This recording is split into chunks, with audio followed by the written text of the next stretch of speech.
आपल्या सर्वांच्या हृदयस्थ वसणाऱ्या आत्मारामास साष्टांग प्रणिपात करून गोस्वामी तुलसीदास रचित श्री रामचरितमानस या ग्रंथातील जो तृतीय सोपान अरण्यकांड याचं आपण चिंतन करत आहोत.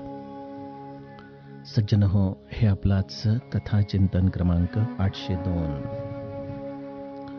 प्रभू रामचंद्र आणि देवर्षी नारद यांच्यामधला हा आपण संवाद जो या पंपा सरोवराच्या किनारी चालू आहे त्याचं आपण चिंतन करत आहोत.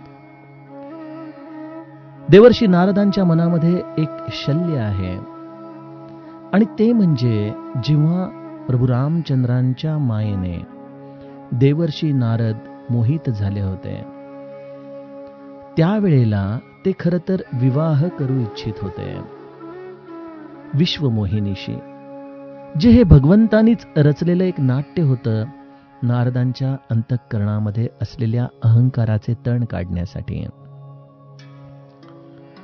परंतु त्यावेळेला भगवंताने तो विवाह नारदांचा होऊ दिला नाही आणि देवर्षी नारद देखील आपल्या मनामध्ये असलेली ही अत्यंत खोल रुजलेली जखम भगवंताच्या समोर एखाद्या निरागस बालकाप्रमाणे व्यक्त करतायत की आपण त्यावेळेला मला का थांबवलं. प्रभू रामचंद्र देवर्षींना सांगतायत की ज्याला केवळ माझाच भरोसा आहे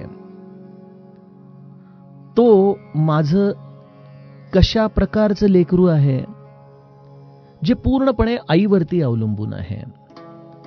त्याची पूर्ण काळजी आईलाच घ्यावी लागते. मग ते एखाद्या विस्तवाला शिवायला जाईल किंवा एखाद्या सापाला पकडायला जाईल तर त्यावेळेला आई त्याला उचलून त्याला खेचून त्या वस्तूपासून लांब करते. माझं नाम घेणारे इतरही भक्त आहेत, परंतु त्यापैकी प्रत्येकामध्ये असलेला अहंकार हा कमी जास्त असतो.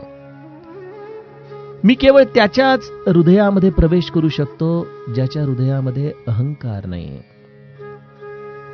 माझा एखादा भक्त, माझं एखादं लेकरू कदाचित ज्ञानी असेल, परंतु जर त्याच्याकडं मी सोडून इतर कुठलेही भरोसे असतील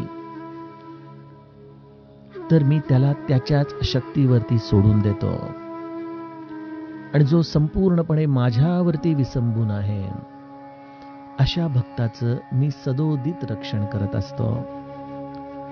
आणि त्यामुळे हे देवर्षी त्या मायेच्या प्रेरणेने रचलेल्या नगरामध्ये आपला विवाह हे केवळ एक निमित्त होतं आपल्या अंतःकरणात असलेल्या अहंकाराच्या तणांना काढण्याचं. आणि त्या आधाराने मी ते कार्य केलं. आपण मनाला ग्लानी आणू नका की आपण त्यावेळेला दिलेल्या शापामुळं मला या भूलोकावरती येऊन असं वनवासामध्ये विचरण करावं लागतंय. प्रभू रामचंद्र देवर्षी नारदांशी अशा पद्धतीने संवाद करत आहेत. सज्जनो, कालच्या चौपाईमधलं शेवटचं चरण आपलं अभ्यासायचं राहिलंय. त्याचं चिंतन करत करत आज आपण पुढील दोह्याच्या दिशेने जाणार आहोत. गोस्वामीजी गाऊ लागतात. सुनु मुनि कह पुराण श्रुति संता मोह बिपिन कहूं नारी बसंता जप तप नेम जलाश्रय झारी होई ग्रीष्म सोषई सब नारी काम क्रोध मद मत्सर भेका इनहि हर्ष प्रद बरसाए का दुर्वासना कुमुद समुदायी तिनकह सरद सदा सुखदाई धर्म सकल सर सीरुह वृंदा होई हिमति नहीं दही सुख मंदा पुनि ममता जवाज बहुताई पलुहही नारी शिशिर ऋतुपाई, पाप उलुक निकर सुखकारी, नारी निबिड रजनी अंधियारी, बुद्धिबलशील सत्य सब मीना, बनसी समत्रिय कहही प्रबीना, अवगुण मूल सूल प्रद, प्रमदा सब दुख खानी, ताते कीन्ह निवारण, मुनिमय यह जिय जानि सियावर, रामचंद्र प्रिय हो।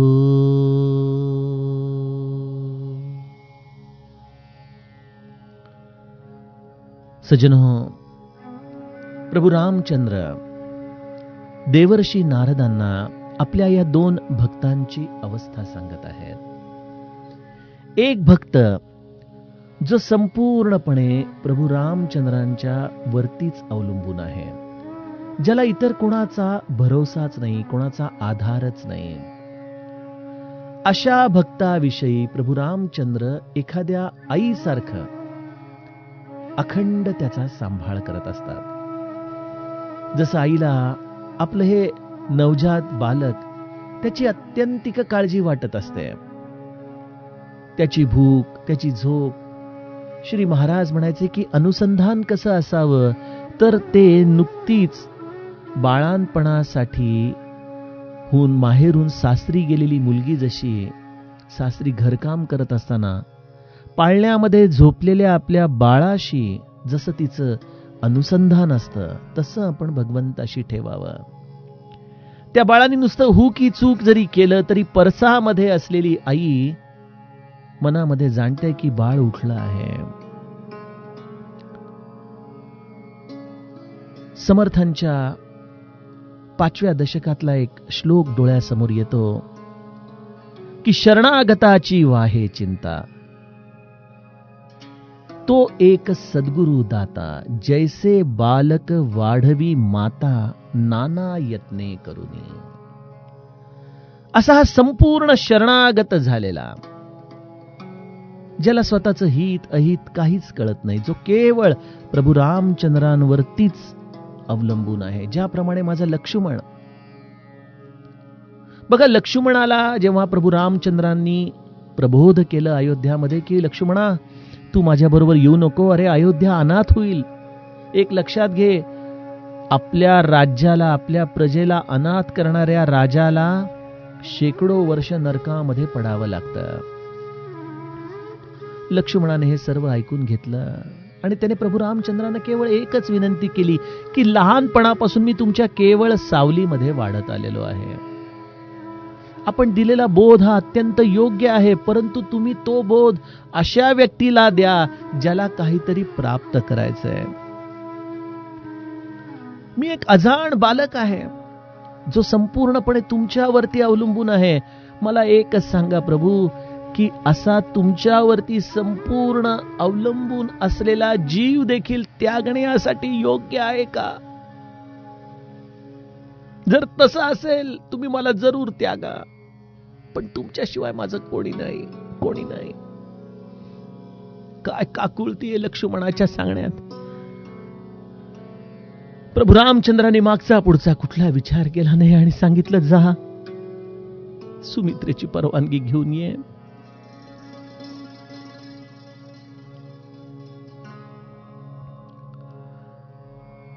आणि लक्ष्मणाला आपल्या लहान मुलासारखं रामाने सांभाळलं. बघा लक्ष्मण कित्येकदा वेड्यासारखं बोललाय, कित्येकदा रागवलाय, संतापलाय, परंतु माझ्या रामाने त्याच्यावरती अखंड आपल्या मायेचं पांघरुण घातलं, आपल्या करुणेचं. असू दे, माझा आहे तो. बघा आपण आता लंका कांडामध्ये जाऊत ना, तेव्हा युद्धामध्ये वीरघातीनी शक्ती लागल्यानंतर लक्ष्मण धारातीर्थ पडतो.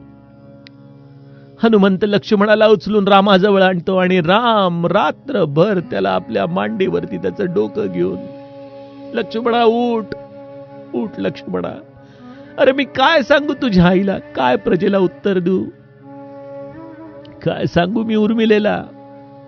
नको लक्ष्मणा उठ तू, काय रामाचा विलाप आहे. जसं आपलं लेकरू जर आजारी असेल तर आई जसं आतल्या आतमध्ये तिची घुसमट व्हावी, त्याप्रमाणे रामाची सज्जनो अशा आर्त भक्तासाठी घुसमट होत असते.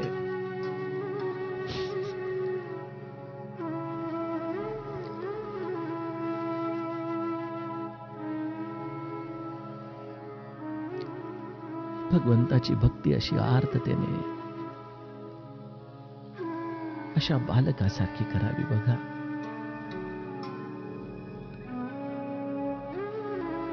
प्रभू रामचंद्र म्हणतात, ज्ञानी देखील माझाच पुत्र आहे. किंबहुना इथं जर आपण या दोन बालकांची थोडीशी तुलनात्मक अभ्यास करून बघितलं तर असं लक्षात येतं की भगवंताला हा असा निरागस लहान बालक विशेष प्रिय आहे, ज्ञानीपेक्षा देखील प्रिय आहे. मग जर आपण असा अर्थ या चौपायांमधून काढला तर कदाचित आपण कुठेतरी शास्त्राला छेद देऊन जाऊ. शास्त्र काय सांगतं? भगवद्गीता 7वा अध्याय, चतुर्विधा भजते माम जनाः सुकृती नोर्जुन आर्तो जिज्ञासुरर्थार्थी ज्ञानी च भरतर्षभ तेषां ज्ञानी नित्ययुक्त एक भक्तिर्विशिष्यते प्रियो हि ज्ञानिनोत्यर्थम अहम सच मम प्रियः.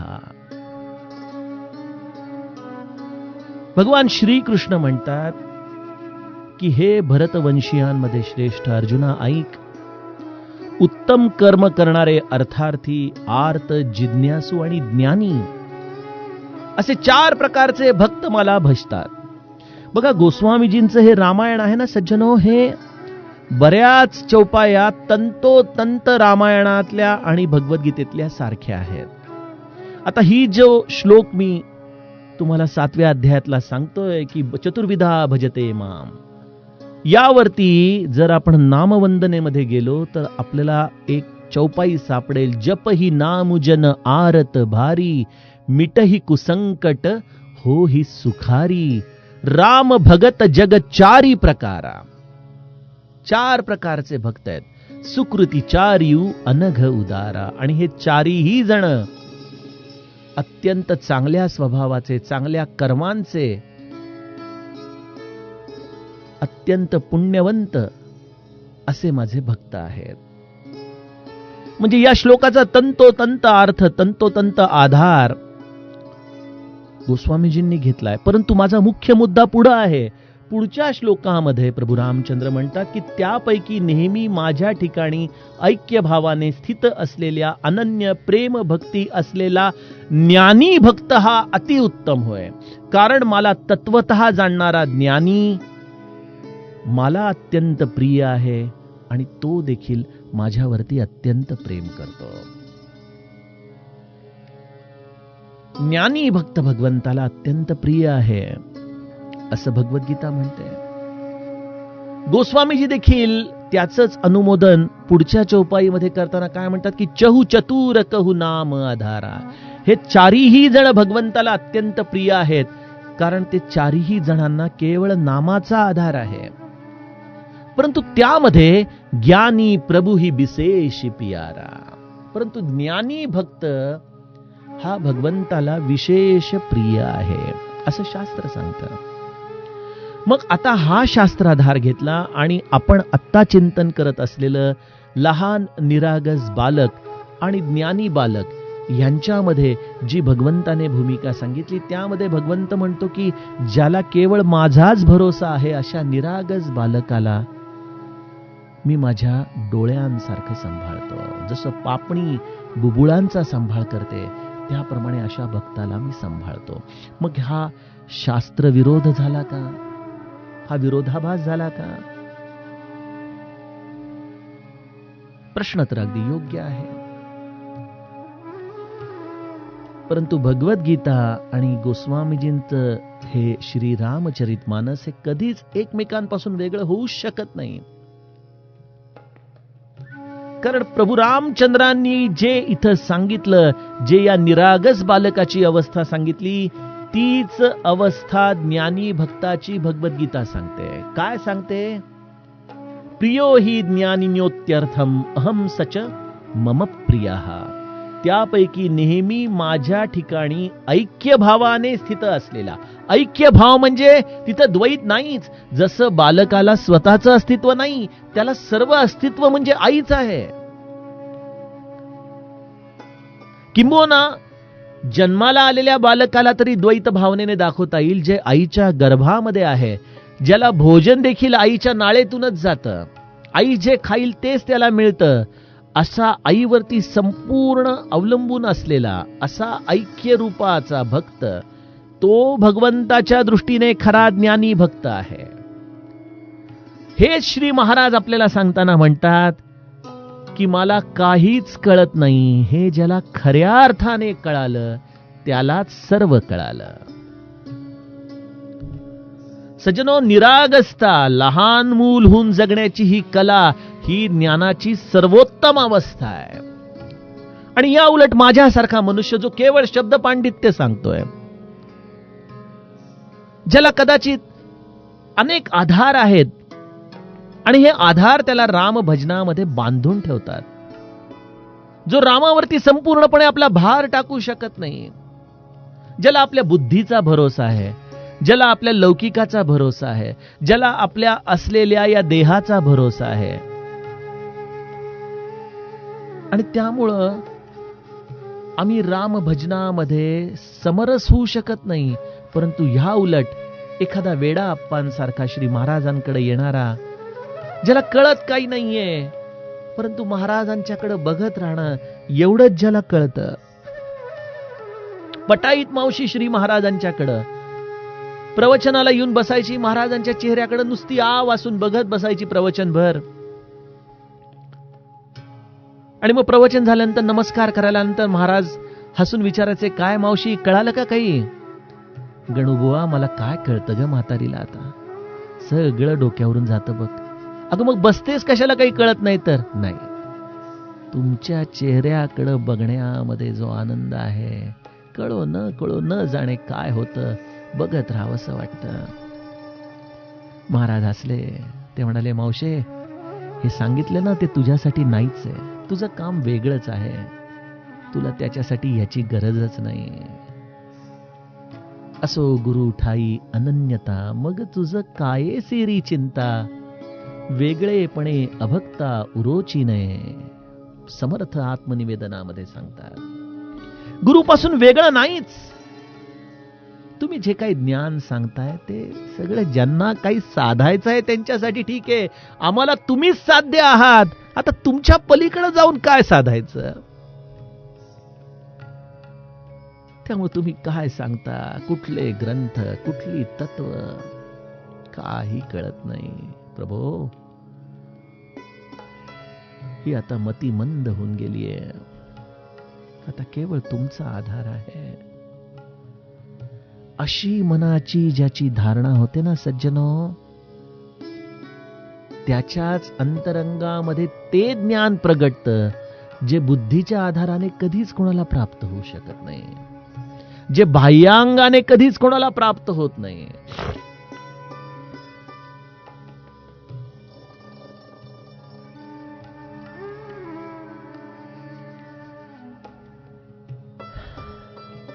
गुरुच्या ठाई आपलं मन रमलं पाहिजे.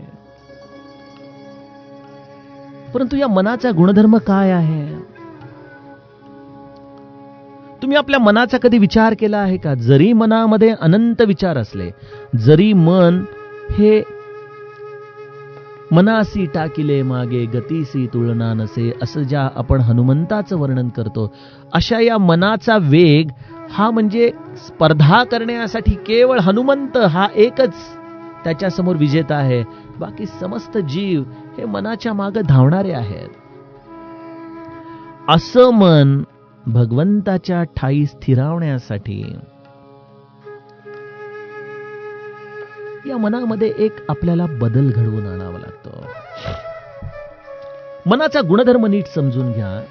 जरी मन चंचल असलं, जरी ते अस्थिर असलं, जरी त्याचा वेग हा प्रचंड असला, तरी मनामध्ये एक गुणधर्म असा आहे की मन एका वेळेला एकच विचार करू शकतं.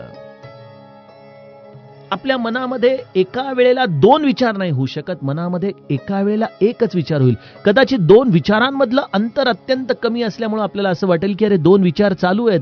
नाही, एक विचार होतो, त्याच्यानंतर काही शतांश क्षणांनंतर आपला दुसरा विचार सुरू होतो. त्यामुळे मनामध्ये एका वेळेला एकच जण बसू शकतं. जसं मी तर अजूनही गेलो नाही, परंतु बरंच ऐकून आहे की गिरनार पर्वतावरती जी दत्त महाराजांची तपस्या स्थळी आहे, त्या मंदिरामध्ये देखील तुम्हाला जास्त वेळ थांबता येत नाही, बसता येत नाही, कारण की तिथं जागाच इतकी कमी आहे की तिथं तुम्ही गर्दी करूच शकत नाही. म्हणजे काय सांगतो सद्गुरू राया, की तेवढ्यावरती उंचीवरती यायचं असेल तर लगेज आणता कामा नये, खूप गर्दी म्हणजे विचारांचं काहूर आणता कामा नये, आणि एका वेळेला एकच, त्या एकाशी तो योग साधण्यासाठी म्हणून ती तपस्या स्थळी आहे.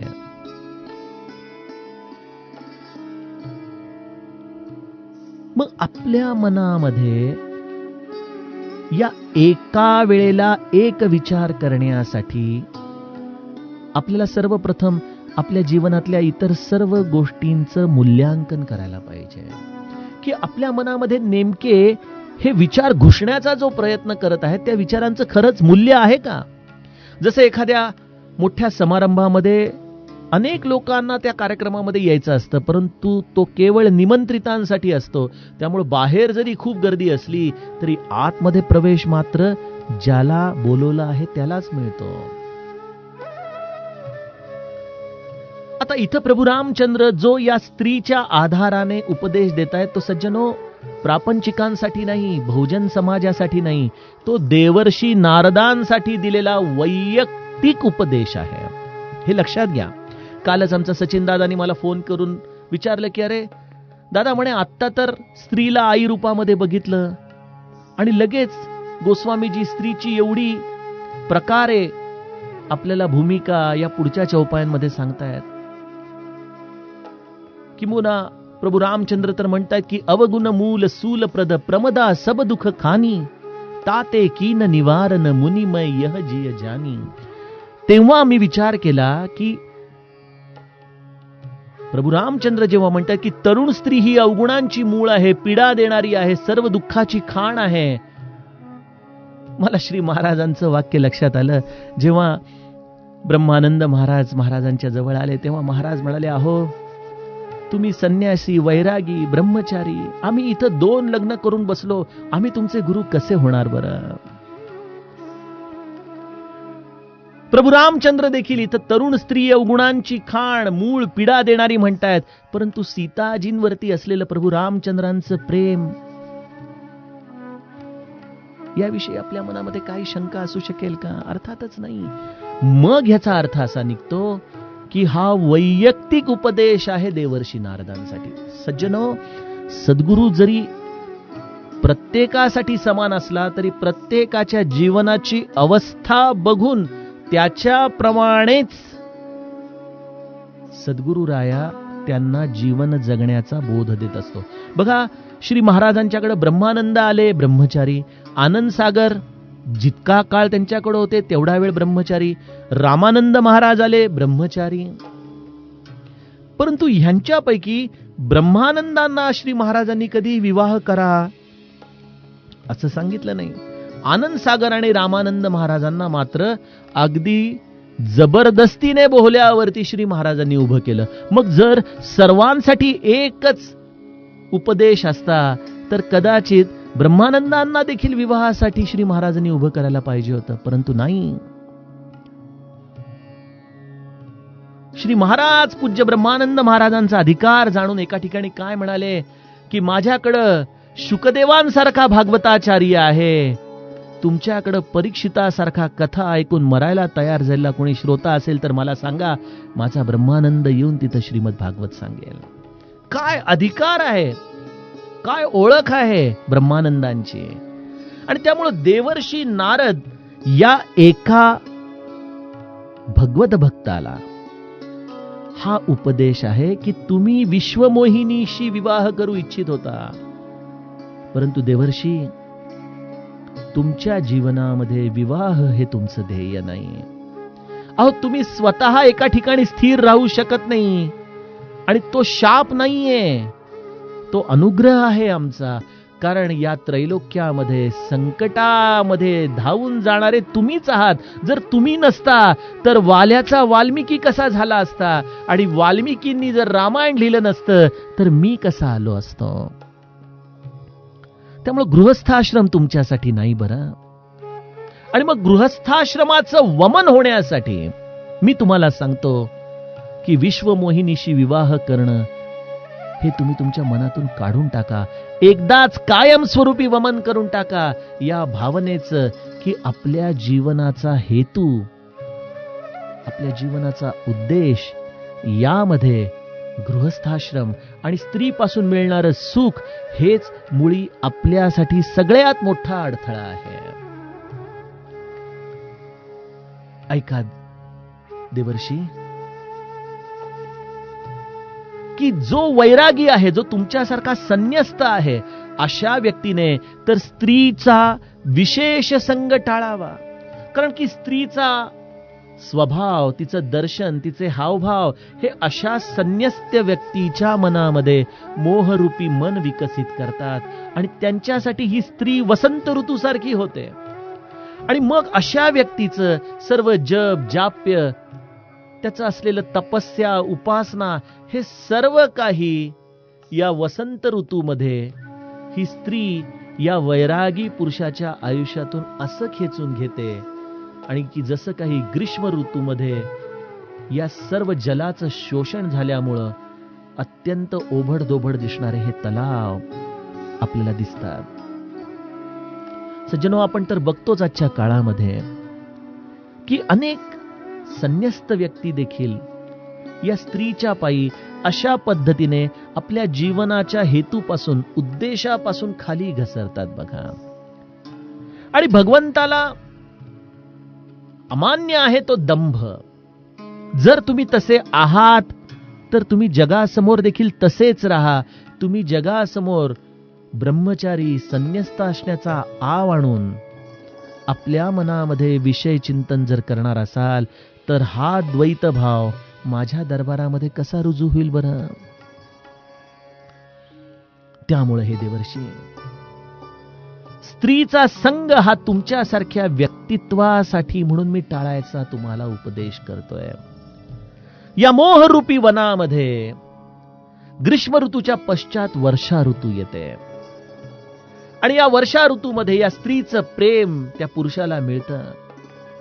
जणू काही त्याच्यासाठी एक अत्यंत सुंदर, शीतल, सुखाची अशी ही वर्षा ऋतूची लहर त्याला प्राप्त होते. परंतु या वर्षा ऋतूच्या पाण्यामध्येच काम क्रोध मद मत्सर भेका इनही हर्षप्रद बरशा एका.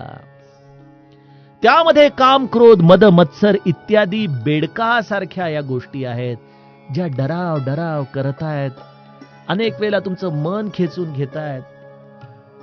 आणि या बेडकाच्या असलेल्या जीवनाचं सारखं एक डबकं तुमच्या तपस्येमध्ये तुमचं करून टाकतात.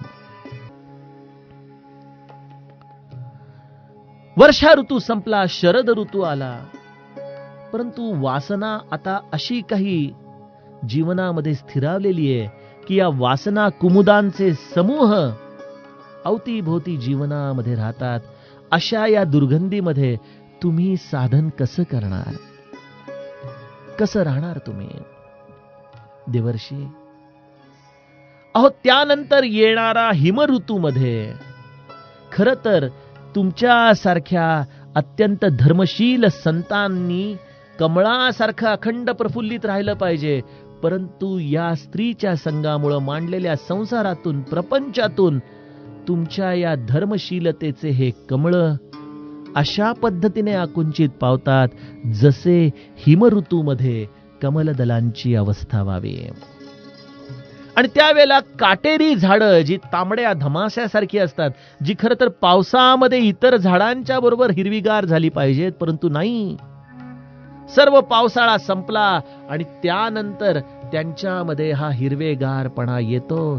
सज्जनो, वयाचं अंत जरी संपत आला तरी मनुष्याची कामभावना देखील या तांबड्या धमास्याप्रमाणेच असते. आपण बघतो ना की वयाची 75, 80, 85 एवढी शारीरिक वय झाल्यानंतरही अनेकदा अनेक लोकांची कामवासना ही शमली जात नाही.